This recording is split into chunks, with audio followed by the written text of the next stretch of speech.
कधी प्रेमाचा सण, एकतेचा सण, रंगांचा सण, तर कधी वसंत उत्सव म्हणून देखील ओळखला जातो.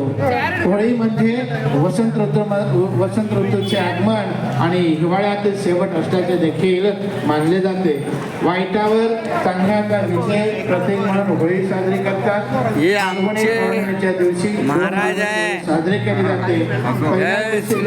गोळा करून शेणाचे ढीग घालतात आणि दुसऱ्या दिवशी सर्व वयोगटातील लोक एकत्र येऊन गुलालासह विविध रंगांची उधळण करत असतात.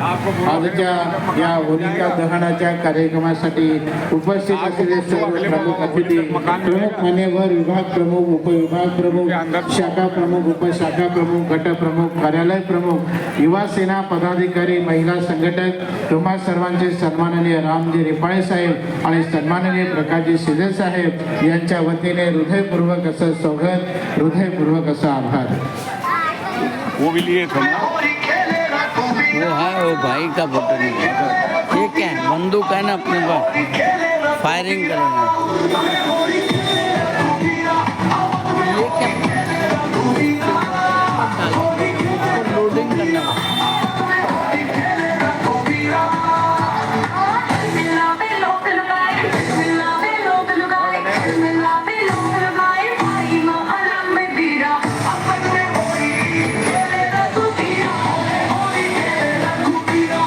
हमारे किशन नगर नंबर 2 में होली का प्रोग्राम है। विनंती आहे, सुंदर कारण आता थोड्याच वेळात साहेबांचं सभी आगमन लोग, होणार आहे. सभी माता आगमन येताना लोकसंख्या त्या ठिकाणी जास्त प्रमाणावरती असेल आणि अडथळा येईल म्हणून इमारतीतील सर्व बाईक स्वरांना विनंती आहे की आपण आपली बाईक शिवसेना शाखेच्या पाठीमागे लावावी किंवा काही ठराविक अंतरावरती जागा असेल तिथं आपली गाडी पार्क करावी, असे सन्माननीय रामजी रेपाळे साहेब आणि सन्माननीय प्रकाशजी शिंदे साहेब यांच्या वतीने नम्र विनंती आहे.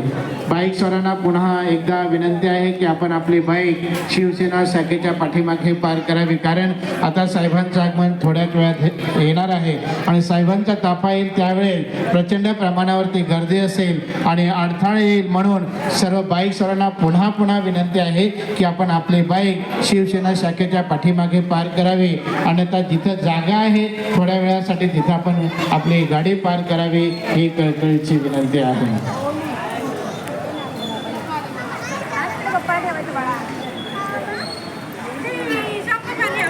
मूर्ती पहावी अशी सुंदर परी, पाहता क्षणी हाड वैरानेही प्रेम करावे तिच्यावरी, असं व्यक्तिमत्व असलेले शिवसेनेचे मुख्य नेते, ठाणे जिल्हा, मुंबई शहराचे पालकमंत्री, महाराष्ट्रातील लाडक्या बहिणींचा लाडका भाऊ तथा महाराष्ट्र राज्याचे लोककल्याणकारी उपमुख्यमंत्री नामदार एकनाथजी शिंदे साहेब यांच्या हस्ते होलिका दहनाचा कार्यक्रम या ठिकाणी आयोजित करण्यात आलेला आहे.